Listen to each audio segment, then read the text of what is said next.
gentlemen, friends and family. When I was initially asked to be a speaker today at the 9/11 sunrise ceremony, it's an honor and a true privilege.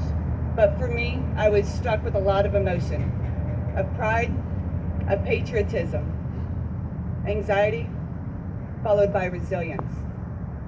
So for me, I stand here, I stand tall to just share with you my recollection of September 11, 2001, and what it means to me as a member of Shasta County, as a mother, as a United States soldier, and above all, as an American. For all of Americans and for all of time, the phrase 9/11 will evoke a special meaning in the hearts of all of us, associated with the national tragedy that we all shared on September 11th. This date, this action, is a milestone in our nation's history, where everything that we knew had instantly changed in a moment. Just as Pearl Harbor changed our world in 1941, this action has changed our nation. Now we are filled with pride, patriotism, and valor for the future generation who has established us. This is my generation. These solemn ceremonies that we conduct on September 11 each year will always be more than a remembrance of the past, more than a tribute to the 2,977 American lives that we lost that day 14 years ago. These ceremonies are today and always will be a remembrance and a tribute to both our living as well as our dead.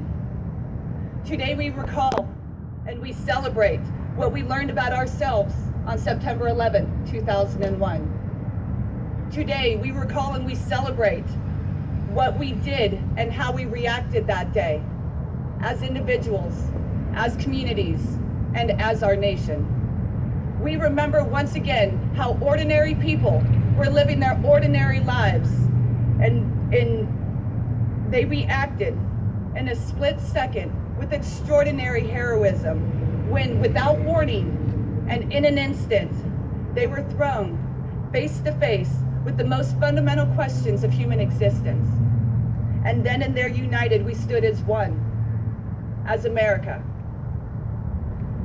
It is fitting that we observe a moment of silence as a tribute to those lives that were lost September 11, 2001, to include the 343 firefighters and paramedics who lost their lives in the World Trade Center, the 125 service members who lost their life in our Pentagon, and the 23 police officers of New York City who gave their life willing to defend others.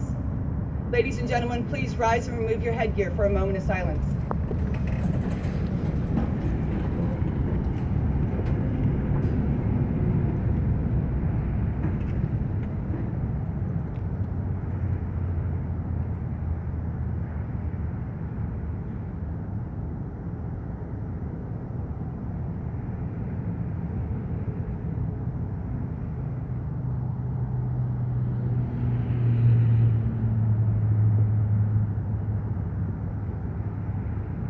Thank you. Please be seated.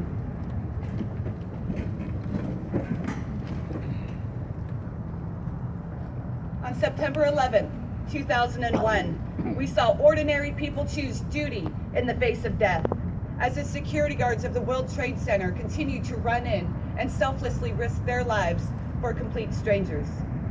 On September 11th, we saw loyalty to total strangers overwhelm a sense of danger as the New York City firefighters continued to run into the building, though they were still already collapsing around them.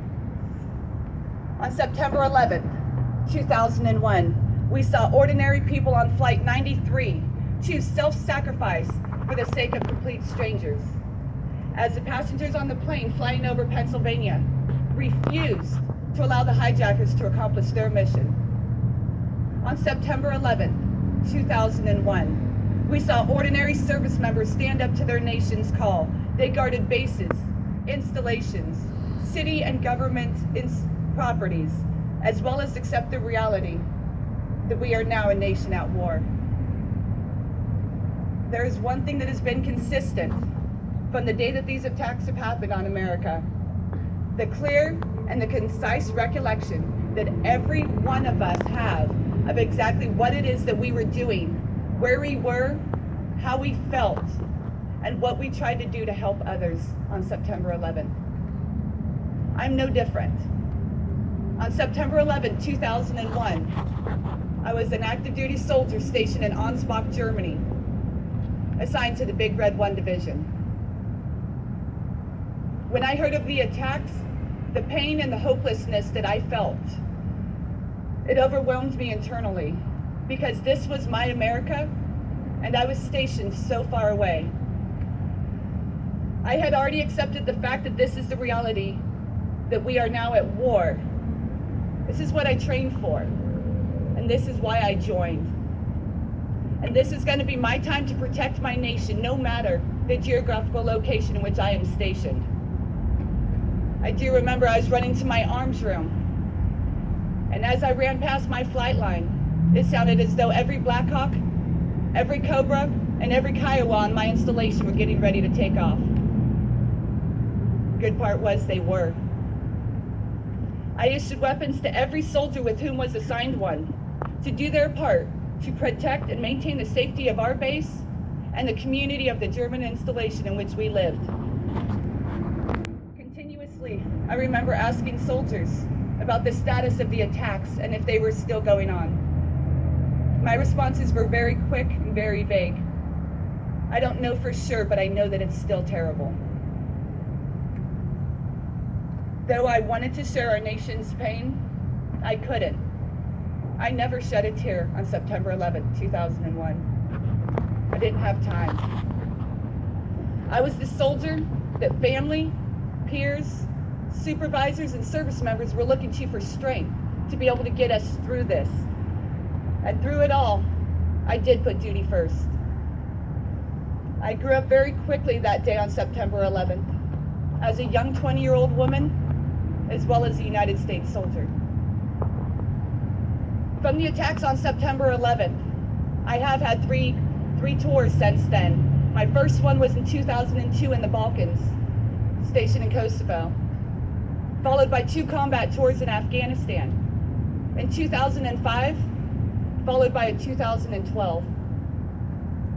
I remember in 2013 when I came home to Redding, California, my hometown. I was approached by a woman who asked me how I was able to leave on multiple deployments with such small children.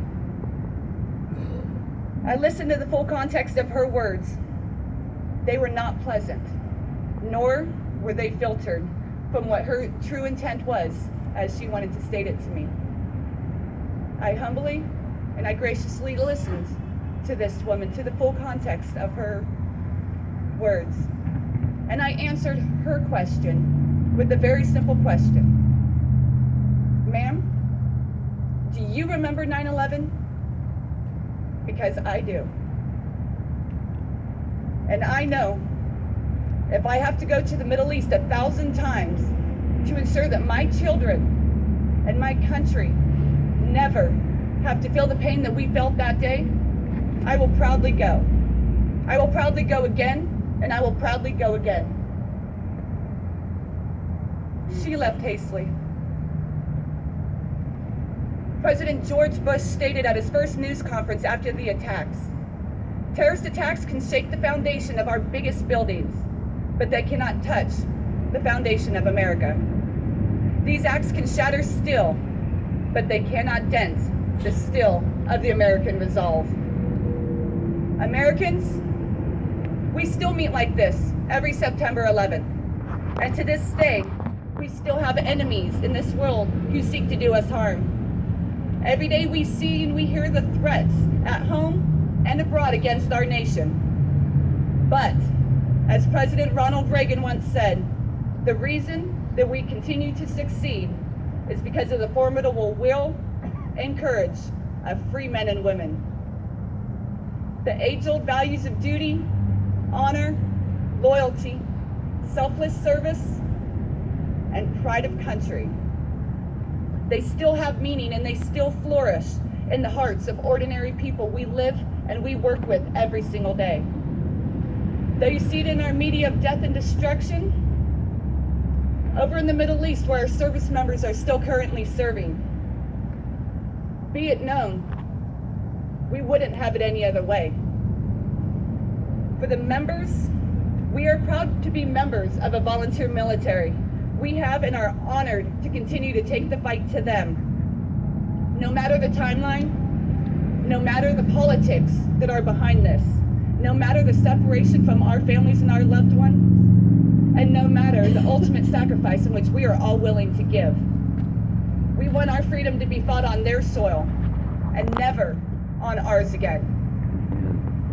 So today, as we think back about 9/11, 14 years ago now, let us stand united knowing that we are a nation that will never forget. We will not forget the terrorist attacks of 9/11. We will not forget the 2,977 American lives that were taken from us too early. Nor do I want you to forget that each day since then, our service members around the world put our boots on with pride and with patriotism to defend this country, to preserve these freedoms for all of America and for all of you. The only way that we will triumph and conquer the senseless tragedy of this horrible day is by all of us staying united and embracing the perseverance of the human spirit. And never forget 9/11. For discretion is the best part of valor. So today, as we remember those who are lost, I always ask you to join me in faith that the good will not only endure, but it will always prevail. America, thank you.